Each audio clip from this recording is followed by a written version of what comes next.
Para cumplir el plan de rescate de Dios, el Señor Jesús sintió la humillación que trae el pecado. Fue maldito en nuestro lugar. Recibió el castigo que merecemos nosotros.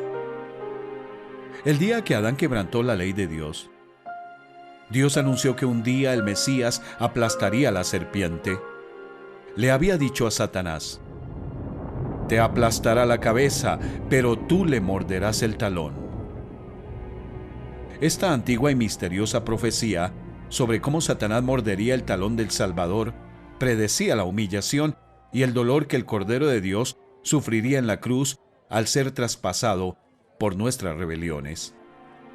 Los que crucificaron a Jesús ignoraban el plan secreto de Dios. Ninguno de los gobernantes de este mundo la entendió, porque de haber entendido, no habrían crucificado al Señor de la gloria. El mensaje de la cruz es una locura para los que se pierden. En cambio, para los que se salvan, este mensaje es el poder de Dios. La cruz de Jesús fue colocada entre los dos criminales. Uno de los criminales allí colgados empezó a insultarlo. ¿No eres tú el Cristo?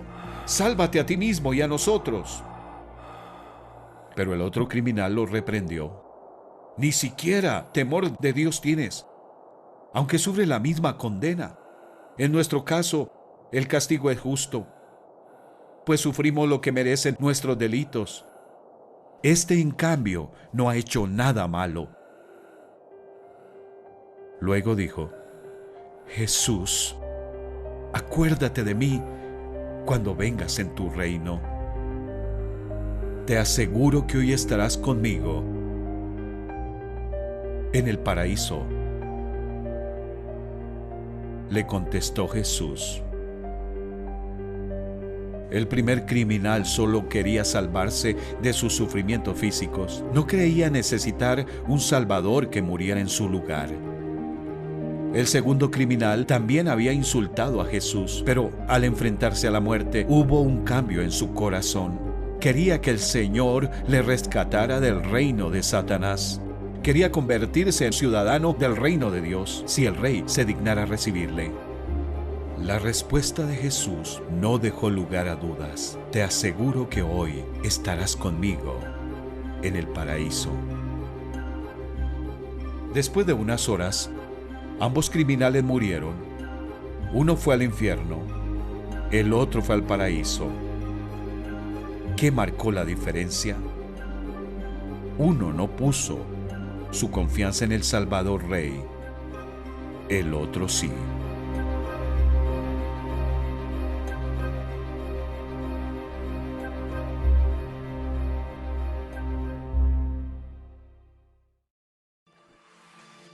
Es mediodía.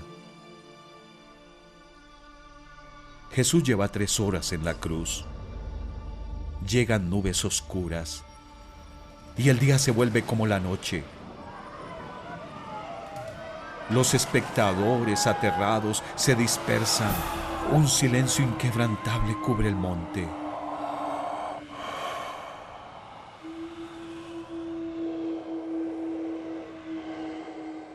Tres horas después, Jesús grita: Dios mío,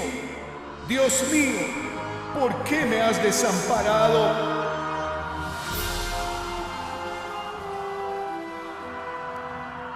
Sobre el altar de la cruz, el eterno Hijo de Dios sintió el horror de ser separado del Dios del cielo. Durante esas horas de oscuridad, escondido de los ojos de los hombres, Dios tomó todos nuestros pecados y los cargó sobre su Hijo Santo. Jesús se convirtió en el sacrificio final por el pecado, ya que los pecados pasados, presentes y futuros del mundo se cargaron sobre Jesús. Dios en el cielo tuvo que apartar la mirada porque sus ojos son tan puros que no puede ver el mal. Durante 3 largas horas, la ira de Dios contra el pecado ardió sobre su propio holocausto. Como un cordero sacrificado sobre un altar, el Cordero de Dios quedó colgado en la cruz entre el cielo y la tierra, entre Dios y el hombre. Aquel que es infinito soportó nuestro infierno en el tiempo para que no tuviéramos que soportarlo en la eternidad. Y entonces terminó. Sabiendo que había llevado el castigo que merecían los pecadores y que había cumplido las profecías del Antiguo Testamento, Jesús dijo: todo se ha cumplido. Luego inclinó la cabeza y entregó el Espíritu. En ese momento la cortina del santuario del templo se rasgó en dos, de arriba a abajo. La tierra tembló y se partieron las rocas. Durante siglos se habían sacrificado y quemado corderos sobre el altar del templo. Cuando murió Jesús, Dios abrió de par en par la cortina que escondía la habitación donde se rociaba la sangre cada año para cubrir el pecado. Al romper la cortina, Dios estaba anunciando: todo se ha cumplido, la deuda de pecado se ha pagado completamente. Mi Cordero ha derramado su sangre santa por el pecado del mundo.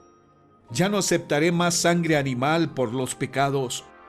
Mi Hijo amado es el sacrificio final. Para todos los que creen en Él, la puerta del cielo está abierta de par en par.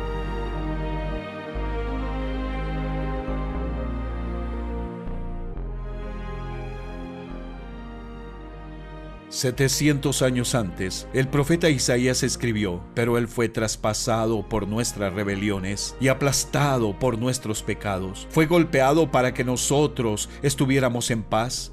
Fue azotado para que pudiéramos ser sanados. Todos nosotros nos hemos extraviado como ovejas. Hemos dejado los caminos de Dios para seguir los nuestros. Sin embargo, el Señor puso sobre Él los pecados de todos nosotros. Todo se ha cumplido.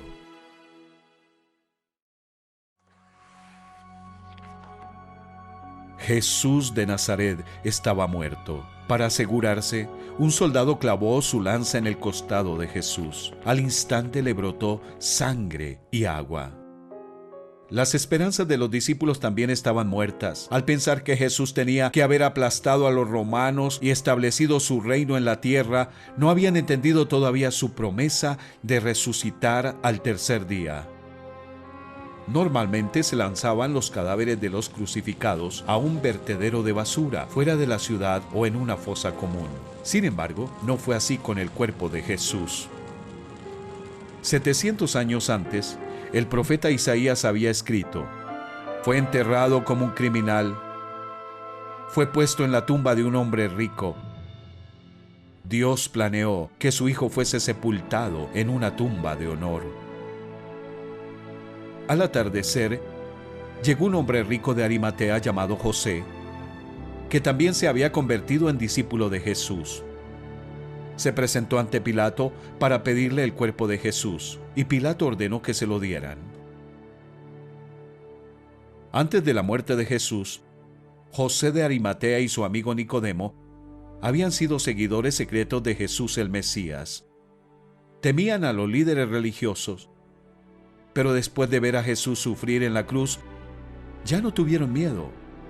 Así que se llevaron el cuerpo de Jesús, lo lavaron y lo envolvieron en tiras de lino limpio junto con unos 35 kilos de mirra, la misma clase de especia costosa para embalsamar que los magos habían regalado al niño Jesús. Luego pusieron el cuerpo en la tumba nueva del propio José. Después de hacer rodar una piedra enorme ante la puerta, se fueron a casa. Fue una sepultura real, digna de un rey.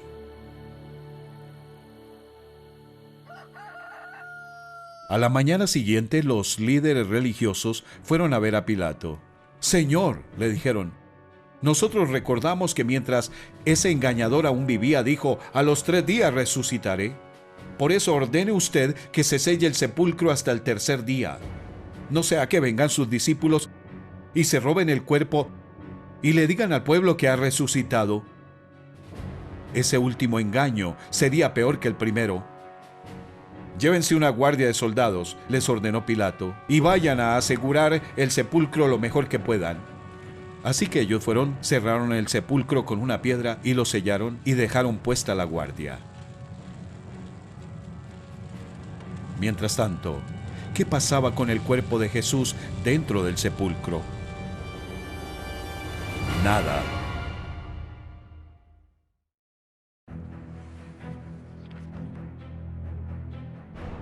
Desde el día que Adán pecó, había reinado la muerte como cruel soberano sobre la familia humana. Si Jesús hubiera pecado alguna vez, la muerte también habría hecho que su cuerpo empezara a descomponerse, heder y convertirse lentamente en polvo. Pero 1000 años antes, el profeta David había escrito: «No permitirás que tu santo se pudra en la tumba». La muerte y la tumba no tenían poder sobre aquel que nunca pecó.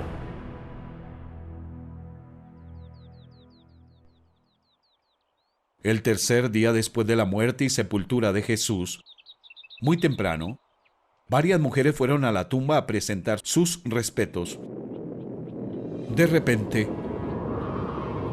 con un gran terremoto, apareció un ángel del cielo, quitó la piedra y se sentó sobre ella. Los soldados se desmayaron, pero el ángel les dijo a las mujeres: «No teman, sé que buscan a Jesús, el que fue crucificado. No está aquí, ha resucitado tal como dijo que sucedería. Vengan, vean el lugar donde estaba su cuerpo. Y ahora vayan rápidamente y cuéntenle a sus discípulos que ha resucitado». Las mujeres se fueron a toda prisa. Estaban asustadas, pero a la vez llenas de gran alegría, y se apresuraron para dar el mensaje del ángel a los discípulos. Mientras iban, Jesús les salió al encuentro y las saludó. Ellas corrieron hasta él, abrazaron sus pies y lo adoraron. Mientras tanto, los soldados fueron a la ciudad y les dijeron a los líderes religiosos lo que había sucedido. Así que los líderes les sobornaron con una enorme suma de dinero y les dijeron: «Digan que los discípulos de Jesús vinieron por la noche y que, mientras ustedes dormían, se robaron el cuerpo». Pero sus mentiras no podían ocultar la verdad. La tumba estaba vacía. Con su muerte, Jesús pagó nuestra deuda de pecado. Con su sepultura, bajó al abismo de la muerte y de la descomposición.